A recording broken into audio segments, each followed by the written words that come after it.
आज का वीडियो है ब्रह्मांड से सीधे बात करना। सांसों पर ध्यान लगाओ, जो मांगोगे वो मिलेगा। प्रिय मित्रों, आज हम बात करते हैं सांसों पर ध्यान लगाने से सब कुछ मिल जाता है। अब आपके मन में सवाल आ रहा होगा कि सच में क्या इतना आसान है सांसों पर ध्यान लगाना? नहीं है, और है भी। अभ्यास करेंगे तो सब कुछ हासिल हो जाएगा। सांसों पर ध्यान लगाने से सब कुछ मिल सकता है। अगर मिल सकता है, सवाल लोग करते हैं कि अगर मिल सकता है तो लोग सांसों पर ध्यान क्यों नहीं लगाते, लोग सांसों पर ध्यान क्यों नहीं लगा रहे हैं। आपने एहसास किया होगा कि जब हम सांस लेते हैं परंतु कभी महसूस नहीं करते कि हमारी सांस चल रही है कि नहीं चल रही है। सांसों पर हमारा ध्यान क्यों नहीं करते हैं? क्योंकि हमारी सांसों का निरंतर आना जाना बना रहता है और हम बाहरी दुनिया में घूमते रहते हैं, बाहरी दुनिया के उलझनों में फंसे रहते हैं, बाहरी दुनिया की भागदौड़ भरी ज़िंदगी में घूम घूम कर रह जाते हैं। इसलिए हम सांसों पर ध्यान नहीं दे पाते और तनाव भरी दुखद ज़िंदगी जीने पर मजबूर होते रहते हैं। एक बार जब हम गहरी ज़िंदगी सांस लेते हैं और सांस पर ध्यान देते हैं, सांस कैसे भीतर जा रही है, कैसे बाहर निकल रही है, सांस को 1 मिनट के लिए भीतर रोकते हैं, फिर आपको लगता है कि हमारा मन शांत निर्मल हो गया, मन में शांति आ गई। हम महसूस करते हैं कि ये मन हमारा अनमोल खजाना है, ये मन की शांति हमारा एक अनमोल धरोहर है, एक खजाना है। ये मिल जाने पर सब कुछ मिल जाता है। हमारा बिखरा हुआ मन, हमारे मन में अनेकों प्रकार के विचार, दुख, ये सब मन के जितने भी विकार हैं, ये सब हमारा मन का शांत न होना ही है। मन में अशांति जब रहेगी तो सारे विकार आते रहते हैं। हमारे विचार में नकारात्मक विचार बना रहता है, सकारात्मक विचार जब बनेगा तभी सब कुछ मिलेगा। सारी समस्याओं की जड़ मन है। हम मन को या तो अतीत में लगाते हैं या तो भविष्य में लगाते हैं, इसलिए मन भटकता है। हम वर्तमान जीवन का आनंद नहीं ले पाते। श्वास ही हमारा मित्र है, साथी है, जो भीतर और भविष्य से खींचकर मन को वर्तमान में ला सकता है। वर्तमान जीवन सुखद और आनंददायक जीवन होता है, इसलिए संतों ने हमें सुखद जीवन जीने के लिए सलाह दी। सुखद जीवन जीने के लिए हमें एक बार बार कहते हैं, वर्तमान जीवन में सांसों पर ध्यान लगाने के लिए कहते हैं कि जो सांसों पर ध्यान लगाता है, जो चाहता है उसको सब कुछ मिल जाता है।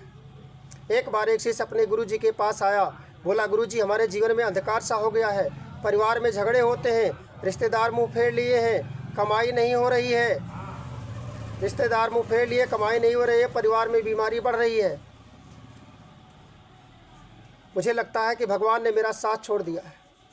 तो गुरुजी मुस्कुराते हुए बोले कि गुरुजी बोलते हैं, कहते हैं कि भगवान ने तुम्हारा साथ नहीं छोड़ा है, तुमने भगवान का साथ छोड़ दिया है। तुम बाहर की दुनिया में इतना उलझ गए हो, इतना भटक गए हो कि अपने भीतर बैठे हुए परमात्मा को देख नहीं पा रहे हो, समझ नहीं पा रहे हो। भीतर बैठे परमात्मा को मिलने के लिए, उसकी बात को सुनने के लिए हमें एक काम करना पड़ेगा कि सिर्फ हमें अपने सांसों पर ध्यान देना पड़ेगा। एक काम करो, शिष्य से कहते हैं गुरुदेव कि एक काम करो कि आज से सिर्फ अपने सांसों पर ध्यान दो। जब सांस भीतर जाए तब ईश्वर का एहसास, और जब सांस बाहर निकले तब शांति का एहसास होने का अभ्यास करो। तब शिष्य हंसते हुए बोला, क्या इससे मेरी दुकान चल जाएगी? क्या मेरा परिवार निरोगी हो जाएगा? क्या मेरे परिवार में शांति आ जाएगी? क्या रिश्तेदार जो मुंह फेर लिए हैं वो फिर से मुझे अपना लेंगे? हमारी सारी परेशानी क्या समाप्त हो जाएगी? गुरुजी ने कहा, जी बिल्कुल समाप्त हो जाएगी। तुम्हारे अगर विचार अच्छे हैं, तुम्हारे सकारात्मक विचार हैं, तो सब कुछ बदल जाएगा, तुम्हारा रूपांतरण हो जाएगा। तुम्हारे मन का रूपांतरण, तुम्हारे हृदय का रूपांतरण, तुम्हारी चेतना का रूपांतरण, सब कुछ तुम्हें रूपांतरित नजर आएगा, सब बदला हुआ नजर आएगा। जैसा तुम चाहोगे वैसा ही तुमको मिला नजर आएगा। जब हमारा मन भटकता है तो हमारी मांग पूरी नहीं होती। जब हमारा मन शांत होता है तो हमें सुखद एक आनंद की अनुभूति होती है। शांत मन में जो मांगते हैं पूरा हो जाता है। जब हमारा मन शांत होता है तब हमारा संबंध सीधे परमात्मा से होता है, तब परमात्मा हमारी इच्छाओं को पूरा करता है। हमारी इच्छा, हमारी निस्वार्थ परोपकारी भावना के साथ अगर हम उसके साथ जुड़ते हैं तो हम अच्छे इंसान, अच्छे विचार वाले पुरुष बन जाते हैं। हमें पैसा, प्यार, सम्मान, भौतिक सुख हम बाहर ढूंढते हैं, जबकि हमारे भीतर होता है। जब हम भौतिक सुख संपदा चाहते हैं तब मन में शांति लाना चाहिए। मन में शांति का एहसास होगा, हम परमात्मा से तब अपनी बात रखेंगे, जो मांगेंगे वो मिलेगा। लेकिन हमारा मन बिखरा हुआ होता है, बिखरे मन में जो मांगते हैं हमारी मांग पूरी नहीं होती। हम सांसों पर ध्यान देंगे, ध्यान सांसों के साथ ध्यान से मन को हृदय तक पहुंचाना है और तुम्हें सब कुछ मिलेगा जो तुम चाहते हो। एक बार एक महिला गुरु जी के पास आई और बोली, गुरुदेव हमारी शादीशुदा ज़िंदगी नर्क बन गई है। परिवार में रोज़ झगड़े होते हैं, तनाव होता है, रोज़ लड़ाइयाँ होती हैं, रोज़ परिवार में कलह बनी रहती है। ज़िंदगी एक बोझ सी बन गई है। ज़िंदगी के बोझ से बचने के लिए कोई समाधान, कोई उपाय हो तो आप बताइए। तब गुरु जी मुस्कुराते हुए बोलते हैं कि जब तेरा पति क्रोध में आए तब तुम्हें उससे बातों में उसके उलझना नहीं है, सिर्फ अपनी सांसों पर ध्यान देना है, अपनी श्वासी गति को मध्यम बनाना है और अपनी सांस को लंबी गहरी खींचना है और गहरी सांस खींचकर अपने भीतर रोकना है, आंखें बंद कर लेना है और आंखें बंद करके गहरी सांस खींचते हैं। उसके बाद जब सांस निकलती है तब शांति का एहसास महसूस करते हैं। जब भीतर सांस खींचते हैं तो परमात्मा का एहसास, और जब बाहर सांस छोड़ते हैं तो शांति का एहसास, और भीतर जब रोकते हैं तो सुखद आनंद की अनुभूति हमारी होती है। ऐसा अगर आप करते हैं, कुछ देर अभ्यास करते हैं तो आपके जीवन का, घर का माहौल बदल जाएगा। महिला ने 1 महीना ऐसा करके किया और उसके घर का माहौल बदल गया, परिवार में शांति आ गई, परिवार में झगड़े समाप्त हो गए।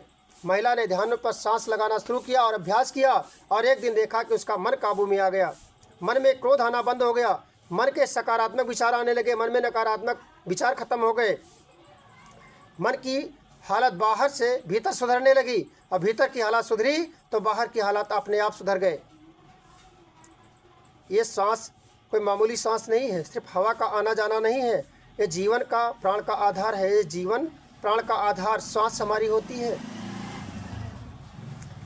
ये सांस परमात्मा से और आत्मा का संबंध, ये बातचीत करना, संबंध बनाना सिखाती है। ये सांसें पर जब हम ध्यान लगाते हैं तो भीतर छिपी हुई दिव्यता को पा लेते हैं। हमारे भीतर जो दिव्यता है वो हमारी हर इच्छा को पूरी करती है। हम अभ्यास करते हैं धैर्य के साथ, निष्ठा के साथ, लगन के साथ, तब पाते हैं कि हमारा मन बस में हो गया है, हमारा मन पूरा काबू में हो गया है। मन में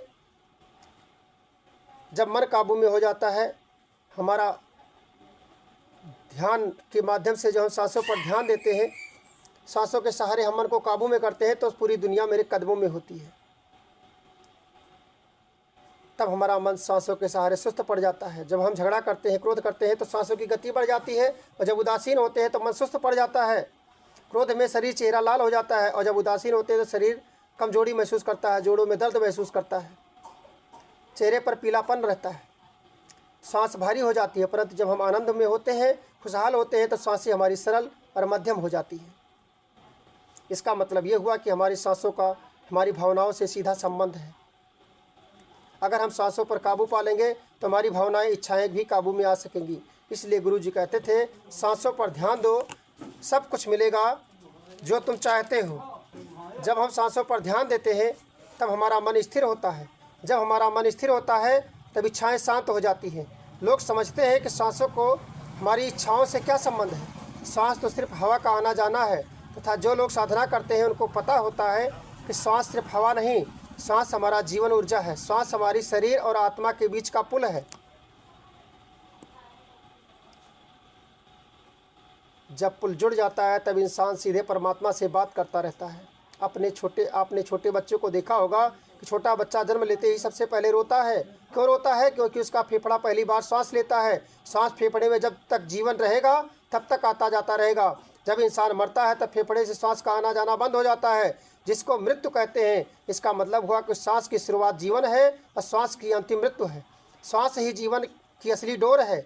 जो जीवन की डोर के सहारे चलकर परमात्मा तक पहुंच जाता है, जो जीवन की डोर को पकड़ लेता है वो अपने भाग को पकड़ लेता है। इंसान सांसों को गंभीरता से लेता ही नहीं है, सांस की कीमत पहचानता ही नहीं है। इसीलिए साहब कहते हैं कि एक सांस जो जात है वो फिर यावत ना ही, और सोया है निरसंख तू कौन भरोसे माए। हम प्रतिदिन 21,600 सांस लेते हैं। हम प्रतिदिन 21,600 सांस लेते हैं। इन सांसों की कीमत है, इन कीमत को पहचानो और सांस पर ध्यान दो। सांस का मतलब सांसों को देखना और उनसे मित्रता करना है। जब आप सांस पर ध्यान देना शुरू करते हैं तब आपका मन भटकना बंद हो जाता है। मन एक जगह टिकता ही नहीं है, मन को कोई कार्य चाहिए। मन टिकता कभी नहीं है, कहीं एक जगह नहीं टिकता, मन को कोई ना कोई काम चाहिए। अब मन को अगर भटकने से वहाँ से हटाना है तो मन हमारा कुछ पकड़ना चाहिए, उसको मन को कुछ पकड़ा देते हैं तो हमारा मन शांत हो जाता है। एक बार गुरुजी के पास एक व्यक्ति आया, बोला गुरुदेव मैं बहुत उलझा हुआ हूँ, बहुत ही परेशान हूँ, मैं बहुत परेशान हूँ। एक काम करता हूँ तो दूसरा काम छूट जाता है, मैं पढ़ाई करता हूँ तो पढ़ाई में से मन उब जाता है, जब कोई घरेलू कार्य करता हूँ तो घर से का मन उब जाता है, जिस कार्य को करता हूँ उस पर मन टिकता ही नहीं, हमको रात को नींद नहीं आती है। तो गुरुजी ने कहा तुम अपने सांसों को दोस्त बना लो और प्रतिदिन सुबह और शाम 10 मिनट सिर्फ अपने सांसों पर ध्यान दो। सांस का आना जाना, गहरी सांस लेकर 1 मिनट तक भीतर रोकना, और इसके अभ्यास से एक दिन पाओगे कि धीरे धीरे तुम्हारा अभ्यास करते रहोगे तो एक दिन तुम्हारा तनाव कम हो जाएगा, तुम्हारी परेशानी दूर हो जाएगी और तुम्हारा मन हल्का हो जाएगा। ये सब उसके अनुभव में आने लगेगा, उसका मन भी पढ़ने में लगने लगा और रात को अच्छी नींद भी आने लगी। ऐसा अभ्यास उसने किया और उसको रात को नींद को अच्छी आने लगी और उसका मन पढ़ने में लगने लगा, घरेलू कार्य भी अच्छी तरह से करने लगा, उसका मन और ध्यान एक साथ जुड़ गया। जब हम सांस को देखते हैं तब हमारे विचार मन नियंत्रित हो जाते हैं, इन पर काबू पा लेते हैं। ध्यान सिर्फ मांगने के लिए नहीं होता, ध्यान अपने आप को बदलने के लिए होता है। ध्यान हमें सही रास्ता दिखाता है, एक दिन परमात्मा से मिला देता है। परमात्मा के पास पहुंचने पर सब कुछ मिल जाता है, जो मांगोगे वो मिलेगा। परमात्मा के पास पहुंचने के बाद परमात्मा का दरबार खाली नहीं होता, वहाँ से कोई खाली हाथ नहीं लौटता, वहाँ से जो हम मांग करते हैं वो हमारी मांग तब पूरी हो जाती है। परमात्मा के दरबार में सबकी झोलियाँ भरी नजर आती हैं। जब हम सांस पर ध्यान लगाते हैं तो हमारा मन नियंत्रित हो जाता है, हम अपने मन पर काबू पा लेते हैं। अरुंधनी स्वरूप बदलने लगता है, हमारा भीतर का स्वरूप बदलने लगता है। आपका क्रोध, अहंकार, लोभ, वासना सब बदल जाती है। हमारी काम वासना, हमारी मोह, इसका सबका रूपांतरण हो जाता है। हमारा भीतर से रूपांतरण होना, बाहर से सरल होना, स्वभाव का शांत होना, मन में शांति, धैर्य, त्याग की भावना, दया की भावना, हमारी वाणी में मधुरता, सरलता, कोमलता का वास हो जाने लगता है। हमारा जीवन सादगी और संयम से जीवन व्यतीत होने लगता है। हम अपने आप को जिस दिन पहचान लेते हैं, सुखद एहसास कर लेते हैं अपने भीतर, उस दिन दुख सुख में परिवर्तित हो जाता है। हमारे विचार विवेक बन जाता है, हमारा मोह प्रेम बन जाता है और हमारा विश्वास श्रद्धा बन जाता है। हमारे जो घृणा है वो प्रेम में बदल जाती है। हमारी नकारात्मक विचार बदलकर सकारात्मक विचार बदल जाते हैं। हमारी बुद्धि सात्विक हो जाती है, हमारी बुद्धि का रूपांतरण हो जाता है। और जब जिस समय हमारा मन शांत हो जाता है, हमारी बुद्धि का रूपांतरण होता है, उसी समय हमारा दर्शन परमात्मा से हो जाता है। अपने भीतर हृदय में जब पहुंचते हैं तो परमात्मा का दर्शन हो जाता है, परमात्मा का एहसास महसूस करते हैं। शांत मन में ही परमात्मा का दर्शन होता है। एक आनंददायक अनुभूति तभी हो पाती है जब हमारा मन शांत हो जाता है। हम आनंद का एहसास तभी कर पाते हैं जब मन शांत हो जाता है, नहीं तो मन में हमेशा नकारात्मक विचार की भावनाएं चलती रहती हैं। परमात्मा से जो मांगते हैं सबसे पहले हमें मिलता है, मन को नियंत्रित करने वाले को मिलता है। सांसों पर ध्यान करो जिससे परमात्मा तक हमारी प्रार्थना, हमारी मांग पहुंच सके। लोग कहते हैं कि मन मानता ही नहीं है, ध्यान रखें, मन कभी मानता नहीं है, मन मांगता है। मन मानता नहीं, मन मांगता है। सांसों की गति से हम मन मानता नहीं, मन भागता है, न मन मांगता है। मन को समझ लेंगे उस दिन सब कुछ समझ जाएंगे। मन मांगता नहीं है, मन भागता है। मन को हमें भागने से रोकना है। मन को मित्रता करके उसके साथ जब चलेंगे तो मित्र देखा होगा कि दो मित्र साथ में चलते हैं तो मंद गति हो जाती है। अकेले में आदमी बहुत तेज़ी की गति के साथ चलता है, लेकिन कोई मित्र साथ में मिल जाता है तो उसका साथ लेकर चलता है, धीरे धीरे चलता है। तो हम सांसों का सहारा लेकर के सांस और मन को एक साथ मित्रता करा देते हैं तो हमारा मन धीरे धीरे चलने लगता है, शांत स्वरूप में चलने लगता है। शांत स्वरूप में जब मन आ जाता है, नियंत्रित हो जाता है मन, सांसों पर ध्यान लगाना, मन को नियंत्रित करना जिस दिन हमारी समझ में आ जाता है, परमात्मा हमारी प्रार्थना पुकार सुन लेता है। सांसों की गति और मन भागना उसका कम हो जाता है, दौड़ना उसका कम हो जाता है, वो बाहर बहुत कम दौड़ता है। भीतर ही जाने में भीतर ज़्यादा जगह नहीं है, इसलिए भीतर बहुत धीमी गति से जाया जाता है। अपने भीतर परमात्मा से मिलने के लिए बहुत शांत स्वरूप में धीमी गति से जाएंगे, तभी परमात्मा से वार्तालाप कर पाएंगे। परमात्मा से आप ऊंची आवाज़ में कैसे बात करेंगे? आप शांति में, सरलता से, सौम्यता से, मधुर वाणी में बात करेंगे, तभी तो परमात्मा आपकी बात सुनेगा। आप उससे बड़े प्रेम से बात करेंगे तभी आपकी बात सुनेगा, सरलता से बात करेंगे तभी आपकी बात सुनेगा। अपनी बात को वहाँ तक पहुँचाइए। आपके भीतर जो सांस आ जा रही है उस पर ध्यान दीजिए और आराम से अपनी बात को परमात्मा को बताइए। सांस पर ध्यान करके मन को शांत बनाइए, परमात्मा तक पहुँचिए। परमात्मा तक पहुँच जाने के बाद सब कुछ पा जाते हैं आप। परमात्मा से मिलने के बाद आपको कुछ भी पाना शेष नहीं रह जाता, सब कुछ मिल जाता है। इसलिए कहा जाता है सांसों पर ध्यान लगाओ, सब कुछ मिलेगा, जो चाहते हो सब कुछ मिलेगा।